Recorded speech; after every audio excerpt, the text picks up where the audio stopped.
The first thing you want to do to take the ECM out of your Honda Aquatrax is to take off this paneling on the right side.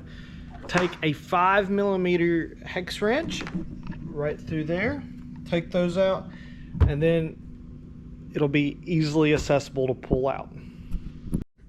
About to put the ECM back in, have the Honda tore up and open.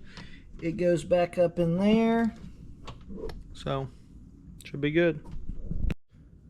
So how to take the ECM in and out is it'll be up under the front of the console. It'll have a gray and a black wire that you disconnect. There's a black sleeve. You'll pull it out of that. It may take some wiggling, but once you get that out, it's super easy, super helpful. You can get that taken care of.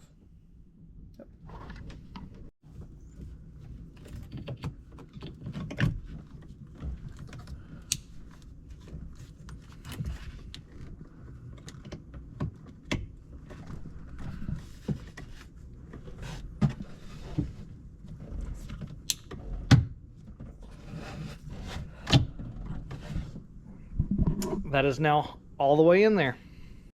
Also, when you're done putting everything in, you can put your paneling back up, get that lined. It's hard to do with one hand.